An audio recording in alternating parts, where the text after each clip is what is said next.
Ayan po mga kapitay, sa magandang oras po sa lahat at welcome po sa aking channel. Naku po, secure na raw mga kabida, no? Ito hong 200 congressmen, ano? Na nakatakdang sumuporta daw mga kabida dito ho sa impeachment complaint laban ho kay Vice President Sara Duterte, ano po? Diyan po sa House of Representatives, ano po mga kabida. At alam niyo ba, ang nasa likod daw dito sa pangre-recruit daw mga kabida ng mga kongresista para matiyak po ang boto po, ano, o sapat na boto para ho sa impeachment versus the Vice President, ay walang iba, ito hong si Majority Floor Leader Sandro Marcos daw, ano, mga kabida, ano po. Eto, babasahin ko lang po itong article po ng ang balita ngayon, ano, kasi ang source po nila dito mga kabida, ito hong thepolitico.com, ano po. 200 na boto para sa impeachment laban kay VP Sara secured na. Ayan.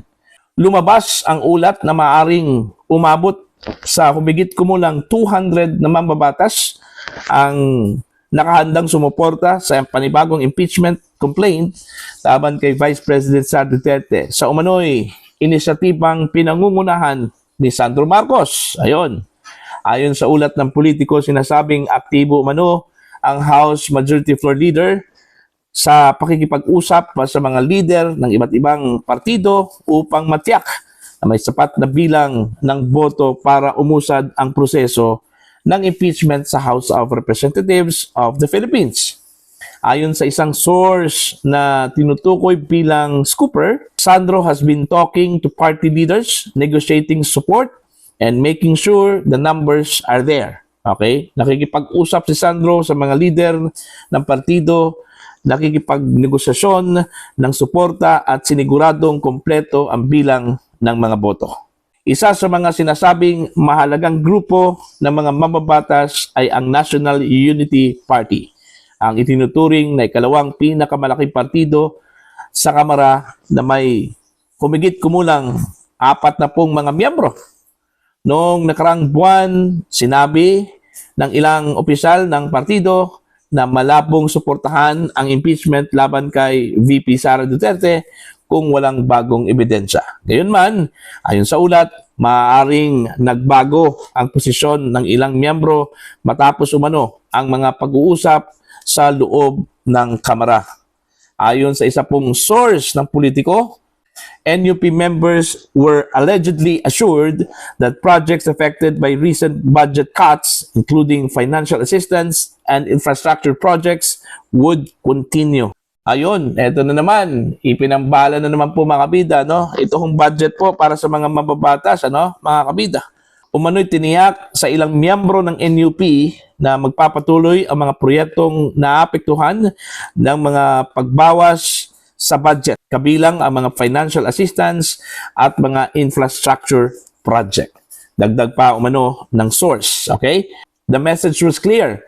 If the projects move forward, the votes follow. Ayun, kapalit pala ng projects itong boto, ano, mga kabida. Ang mga ulat na ito ay lumabas matapos idineklara ng House Committee on Justice na sufficient in form and substance ang mga impeachment complaint laban kay Vice President Sara Duterte. Isang hakbang na nagbibigay daan upang magpatuloy ang proseso sa Kamara. Ayon.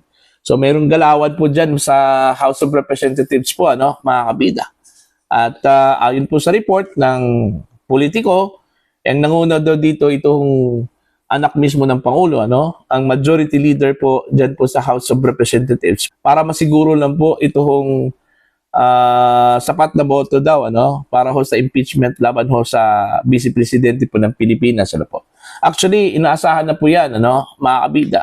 Yung mga ganyang galawan po inaasahan na rin mga kabida ng magiging kapalit dyan, budget, proyekto, ano, mga kabida. Kasi yan yung kailangan po ng mga mababatas, ano. Lalong-lalo na po, palapit na po itong 2028 elections po. Marami host dyan sa mga miyembro ng House of Representatives, mga kabida, na gusto pa rin magpapatuloy yung kanilang karir, ano, sa politika. Alright? Kaya nga, hindi po ata nila afford na wala silang pwedeng may bigay po sa kanilang mga constituents, ano? Otherwise, mauungusan sila mga kabida ng kanilang mga kalaban po sa politika, no? Diyan po sa kanilang mga distrito. So, kailangan po nila itong budget, allocation, at saka proyekto po, ano?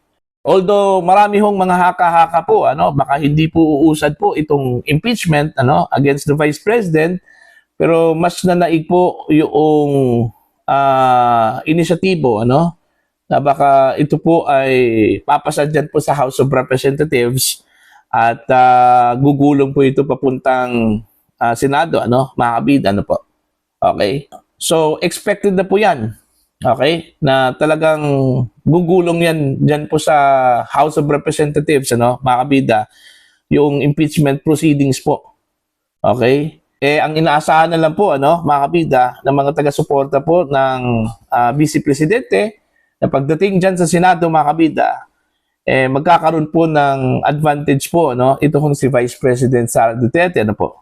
Remember, dyan po sa Senate, kung matuloy man po ito kung impeachment against the Vice President, ano, ang kailangan lang po na boto ni VP Sara, mga kabida, ano, siyam, okay, para po ma-acquit po ang Vice Presidente, ano po. Kailangan po ng 16 na mga senador para ho ma-convict si Vice President Sara Duterte. Ang kaso lang po, mga kabida, advantage po ang mga taga-suporta po ni VP Sara dyan po sa Senado, ano? Lalong-lalo na po pagdating ho sa conviction. Kasi kailangan pong mag-recruit po, mga kabida, ang majority bloc, kahit isa po dyan po sa minority, ano? Para lang po madagdagan yung kanilang bilang. Kasi nasa 15 lang po sila, mga kabida, ano? Dyan po sa majority bloc. At ayon po sa ating saligang batas, okay, kailangan po makabida ng 2/3. Alright? Yung 2/3 na yan, out of 24 members ng Senate, ano, kailangan po ng 16. Kaso lang, 15 lang po. Ito hong majority, ano. So, mathematically, kailangan po nila ng isang miyembro mula sa minority bloc para lang po makuha po nila ito hong 16 members para makonvict ito kung si Vice President Sara Duterte. Ang kaso lang, batay po sa basa po ng ilang mga political analyst po, mga kabida, baka madagdagan yung minority bloc dito, ano, mga kabida, dahil may mga